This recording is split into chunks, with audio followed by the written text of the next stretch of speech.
warahmatullahi wabarakatuh. Perkenalkan, saya Siti Ramadhani dari Universitas Muhammadiyah Surakarta. Program studi Ilmu Keperawatan dengan NIM C21024186. Nah, teman-teman, di sini saya akan melakukan penjelasan tentang nutrisi pada post kemoterapi. Nah, sebelumnya teman-teman apakah tahu apa itu nutrisi pada post kemoterapi? Nah, sebelumnya teman-teman belum pada tahu kan? Oke, baik. Saya akan melakukan pengertiannya ya. Nah, teman-teman bisa lihat gambar di belakang saya. Nah, di sini saya akan menjelaskan yang pertama yaitu pengertian. Pengertiannya melalui di mana masa setelah selesainya terapi kemoterapi itu yaitu seperti pada mana tubuh mulai pulih atau dari efek samping pengobatan. Dan nutrisi yang baik sangat penting mempercepat pemulihan dan mencegah komplikasi. Dan yang kedua ada tujuan terapi nutrisi. Nah, tujuan pada nutrisi ini ada yang pertama memenuhi kebutuhan gizi pada pemulihan tubuh. Yang kedua ada mempercepat di bagian jaringan dan berat badan pada ideal. Nah, yang ketiga ada meningkatkan daya tahan tubuh dan kualitas hidup.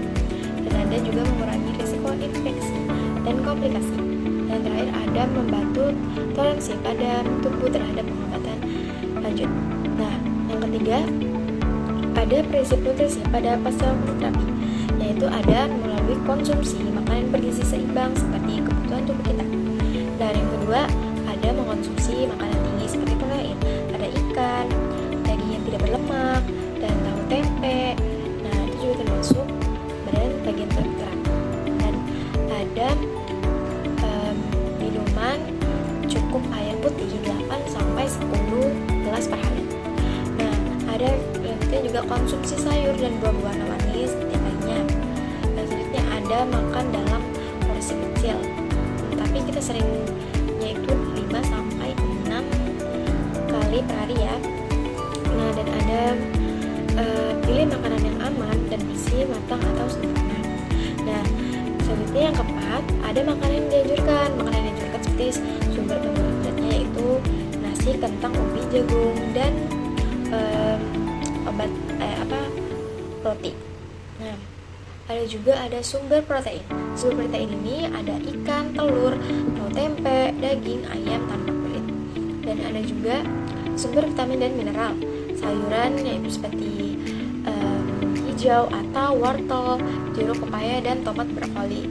Dan ada sumber yang berlemak atau sehat. Nah, itu ada alpukat, kacang-kacangan, atau minyak zaitun dan biji-bijian.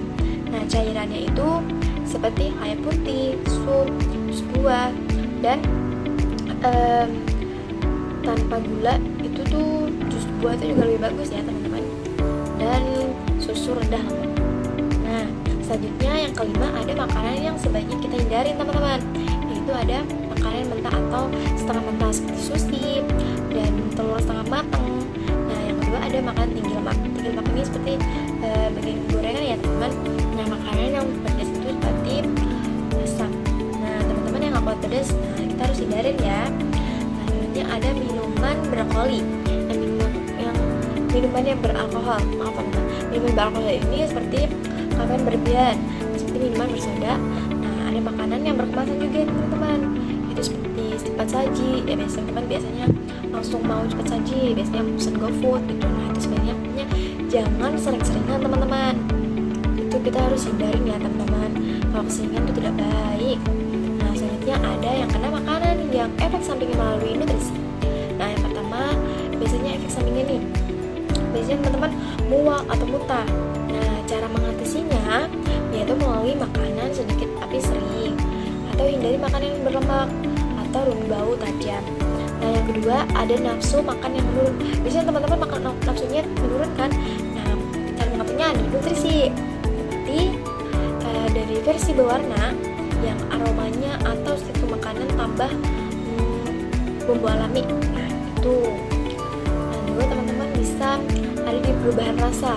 Nah, gunakan kita biasanya pakai jeruk nipis, jahe, atau berbau logam makanan-makanan yang lembut, tidak pedas, tidak asam. Nah, selanjutnya ada diare.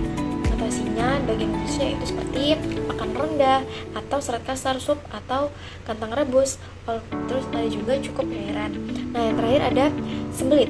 Teman-teman biasanya sembelit kan? Nah, cara mengatasinya di nutrisi itu seperti buah dan minum air putih atau aktivitas ringan seperti ada aktivitasnya gitu ya teman-teman.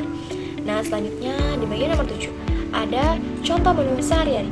Nah contoh yang pertama di pagi hari nih teman-teman, biasanya kan pagi hari itu tuh biasanya nggak sempat kan buat sarapan. Nah teman-teman bisa makan telur rebus atau susu yang rendah lemaknya.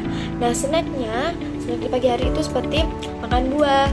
Nah kalau siangnya kita juga biasanya bisa melalui nasi atau ikan, tumis sayur, dan pepaya. Nah snack sorenya teman-teman bisa makan yogurt atau madu. Nah dan yang malamnya teman-teman bisa makan sup ayam atau kentang rebus dan salad sayur. Nah sebelum tidur teman-teman harus minum susu hangat, itu sangat penting ya teman-teman. Tapi teman-teman misalnya nggak mau minum susu, jangan lupa air putih teman-teman ya, jangan lupa ya. Nah yang ke-8 tips praktisnya yaitu masak dan makanan hingga matang sempurna dengan jaga kebersihan, seperti di peralatan makanan kalian, jangan lupa tuh teman-teman ya. Nah ada juga pantauan berat badan secara rutin untuk nilai status gizi.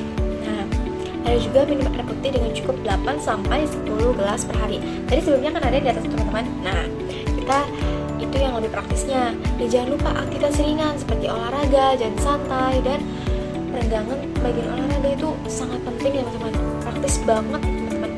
Nah selanjutnya ada konsultasi kebutuhan nutrisi pada dokter atau ahli gizi. Nah itu jangan lupa ya teman-teman. Dan yang ke-9, kenapa harus konsultasi? Kenapa ya teman-teman? Belum pada tahu kan? Oke.